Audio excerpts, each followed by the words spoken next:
ನಮ್ಮ ಜೊತೆ ಡಾಕ್ಟರ್ ಅನಿತಾ ಪ್ರಸಾದ್ ಅವರಿದ್ದಾರೆ.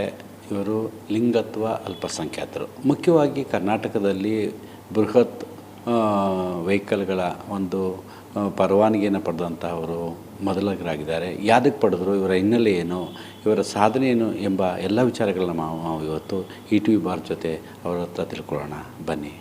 ಸರ್, ಇದಕ್ಕೆ ಇದು ಮೊಟ್ಟ ಮೊದಲನೇದು ಕರ್ನಾಟಕದಲ್ಲಿ ಎಫರ್ಟ್ ಅಂತ ನನಗೆ ಗೊತ್ತಾಗ್ತಿದೆ.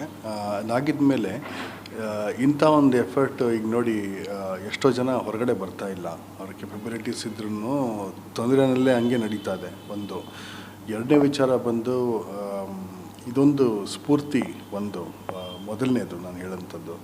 ಎರಡನೇ ವಿಚಾರ ಬಂದು ನಮ್ಮಲ್ಲಿ ಈಗ ಟ್ರಾವೆಲ್ ರಿಲೇಟೆಡ್ ಸರ್ವೀಸಸಲ್ಲಿ ಇಂಥದ್ದು ಯಾರೂ ಇಲ್ಲ ಇಲ್ಲಿ. ಸೊ ಆ ಒಂದು ಓಪನ್ ಆಪ್ಷನ್ ನನಗೆ ಮುಂಚಿಂದನೂ ಇತ್ತು. ಆ್ಯಕ್ಚುಲಿ ನಾನು ಟೆಲಿವಿಷನ್ ಇಂಟರ್ವ್ಯೂಸ್ನಲ್ಲೂ ನಾನು ಹೇಳಿದ್ದೆ ಇದನ್ನು ಮಾಡ್ತೀವಿ ಅಂತ. ಸೊ ಈ ಒಂದು ಸ್ಪೆಷಲ್ ಬಸ್ ಏನಿದೆ, ಡಬಲ್ ಡೆಕ್ಕರ್ ಬಸ್ಸಸ್, ಇದನ್ನು ನಾನು ಡಿಸೈನ್ ಮಾಡಿಸ್ಬೇಕು. ಇದು ನನ್ನ ಒಂದು ಇಂಜಿನಿಯರಿಂಗ್ ಐಡಿಯಾ, ಒಂದು ಥಾಟ್ ಪ್ರಾಸೆಸ್ ಇದೆ. ಸೊ ಇದನ್ನು ನಾನು ರೆಡಿ ಮಾಡಿಕೊಂಡು ಅವರಿಗೆ ನಮ್ಗೆ ಯಾವ ಥರ ಬೇಕು, ಒಂದು ಲಕ್ಸುರಿ ಲೈನ್ಸ್. ಈಗ ಲಕ್ಸುರಿ ಟ್ರಾನ್ಸ್ಪೋರ್ಟೇಷನ್ ಸೆಗ್ಮೆಂಟ್ ಇಲ್ಲ ಇಂಡಿಯಾದಲ್ಲಿ. ಲಕ್ಸುರಿ ಅಂತಾರೆ, that is not luxury. Real luxury ಇಲ್ಲ, ಯಾರು ನೋಡಿಲ್ಲ.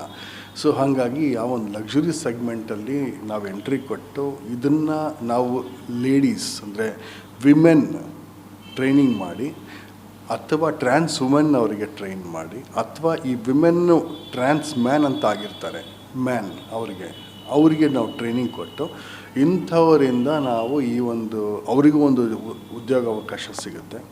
ಎರಡನೇದು, ಇವರಿಂದ ನಮಗೆ ಒಳ್ಳೆಯ ಒಂದು ಉತ್ತಮ ದರ್ಜೆ ಏನಿದೆ ಲಕ್ಸುರಿ ಲೈನ್ ಅಂತಂಥದ್ದು, ಇದು ನಾವು ಒಂದು ಸಪೋರ್ಟ್ನ ಸರ್ವಿಸ್ನ ಶುರು ಮಾಡಲೇಬೇಕು ಅಂತ ಇಡೀ ಭಾರತದಲ್ಲಿ ಇಲ್ಲ ಇವತ್ತು.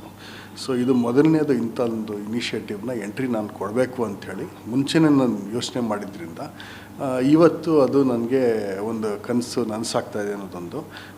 ಇವಾಗ ಅದಕ್ಕೆ ನಾನು ಡಿಸ್ಕಷನ್ಲಿರೋದು ಮರ್ಸಿಡೀಸ್ ಬೆಂಜ್ ಡಿಸ್ಕಷನಲ್ಲಿದ್ದೆ.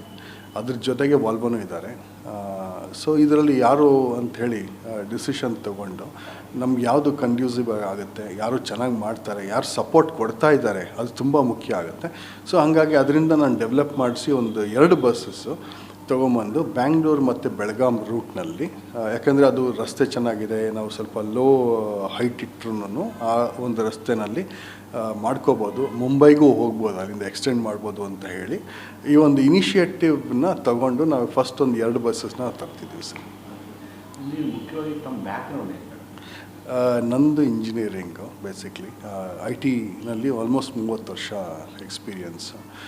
ಮುಂಚಿನ IT ನಾವೇ ಮಾಡಿದ್ದು, .com ಬಬ್ಬಲಲ್ಲಿ ಶುರುವಾಗಿದ್ದು ಲೈಫು. ಅದಾಗಿದ್ಮೇಲೆ ಇಂಜಿನಿಯರಿಂಗ್ ಸರ್ವಿಸಸಲ್ಲೂ ಹೆವಿ ಫ್ಲೈಟ್ಸ್ ಎಲ್ಲ ಮಾಡಿದೆ, ಡಿಸೈನ್ ಮಾಡಿದ್ದೆ Airbus 380. ನಾನು ಪೈಲಟ್ ಕೂಡ.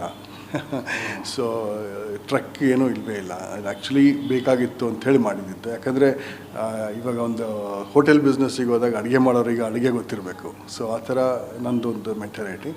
ನಮಗೇನೇನಾದರೂ ನಾನು ಇರಲೇಬೇಕು ಅನ್ನೋದಕ್ಕೋಸ್ಕರ ನಾನು ಈ ಒಂದು ಫಸ್ಟ್ ಇನಿಷಿಯೇಟಿವ್ ತಗೊಂಡು ಇದರಿಂದ ನಾವು ಮುಂದೆ ಏನೇನು ಮಾಡಬೇಕು, ಏನು ಮಾಡ್ಬೋದು, ನಮ್ಮ ಒಂದು ಅನುಭವದಿಂದ, ಎಕ್ಸ್ಪೀರಿಯನ್ಸಸ್ಸಿಂದ ನಮ್ಮ ಒಂದು ಬೆಸ್ಟ್ ಸರ್ವಿಸ್ ಏನು ಬರುತ್ತೆ, ಇದನ್ನು ನಾವು ಫೋಕಸ್ ಮಾಡಿ ತೊಗೊಂಬರ್ಬೇಕೇ ಹೊರತು ನಾನು ನಾನು ತೊಗೊಂಬಂದೆ ಇಲ್ಲೇನೋ ಬಿಸ್ನೆಸ್ ಮಾಡಿದ್ದೀನಿ ಈ ಒಂದು ಮೆಂಟಾಲಿಟಿ ನನಗಿಲ್ಲ.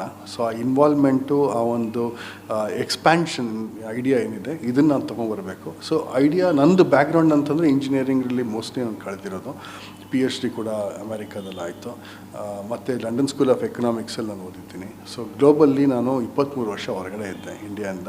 ಇವಾಗ ಒಂದು 2 ವರ್ಷದಿಂದ ವಾಪಸ್ ಬಂದೆ. But real progress 1 ವರ್ಷದಲ್ಲಾಗಿರೋದು.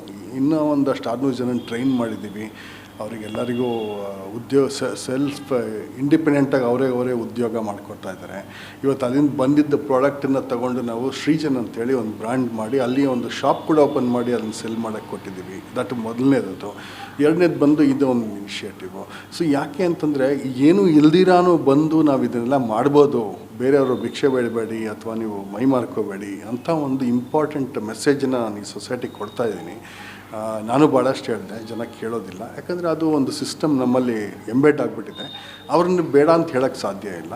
ಬಟ್ ನಾವು ಈ ಥರ ಮಾಡಿ ತೋರಿಸ್ಬೋದು ಅನ್ನೋಂಥದ್ದು ನಾನು ಈ ಒಂದು ವಿಚಾರನ ತಮ್ಮ ಮುಂದೆ ಇಡ್ತಾ ಇದ್ದೀನಿ ಸರ್. ಇದನ್ನು ನಾನು ಕಂಟಿನ್ಯೂ ಮಾಡ್ತಾ ಇರ್ತೀನಿ.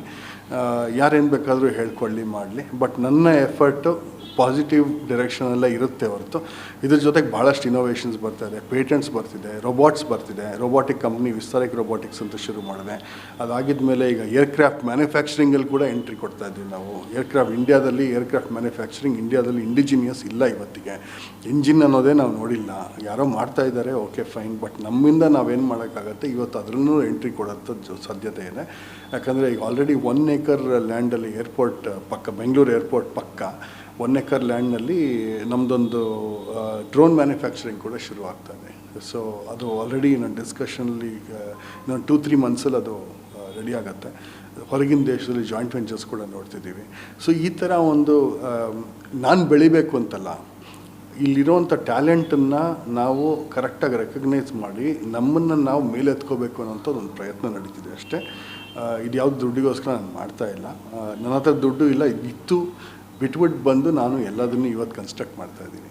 ಸೊ ಇದೊಂದು ಸಣ್ಣ ಒಂದು information I want to share with you. ನಿಮ್ಮ ಫ್ಯಾಮಿಲಿ ನಾನು ಜರ್ಮನಿಲಿ ಇರೋದು. ಸೊ ಆಲ್ಮೋಸ್ಟ್ ಒಂದು 23 ಇಯರ್ಸ್ ಆಫ್ ಮ್ಯಾರಿಡ್, 25 ಇಯರ್ಸ್ ಅಂತ ಇಟ್ಕೊಳ್ಳಿ ಮ್ಯಾರಿಡ್ ಲೈಫು. ನನ್ನ ಮಗಳು ಇದ್ದಾಳೆ, 20 ವರ್ಷ ಅವಳಿಗೆ. ಸೊ ಎನಿವೇ ಅದು ಅವರು ಬೇಡ ಅಂಥೇಳಿ ಸಪ್ರೇಟ್ ಆಯ್ತದು. ಸೊ ಹಾಗಾಗಿ ನನ್ನ ಒಂದು ಲಿಂಗತ್ವ ಪರಿವರ್ತನೆ ಆಗಿದ ಮೇಲೆ ಈ ಥರ ಆಯಿತು. ಸೊ ಏನು ಹೇಳಿದ್ರು ಕೇಳಲಿಲ್ಲ. ಜೆನೆಟಿಕ್ ಚೇಂಜಸ್ ಆಗಿದೆ, ಇನ್ನೇನೋ ಒಂದು ಇಶ್ಯೂಸ್ ಆಗಿದೆ, ಏನೇ ಮಾಡಿದ್ರು ಅದು ಕೇಳಲಿಲ್ಲ ಅವರು. ಹಾಗಾಗಿ ಜೆನೆಟಿಕ್ ರಿಸರ್ಚನ್ನ ನಾವಿಲ್ಲಿ ಶುರು ಮಾಡಿದ್ವಿ ಇಂಡಿಯಾದಲ್ಲಿ, ವರ್ಲ್ಡಲ್ಲೇ ಫಸ್ಟ್ ಟೈಮು.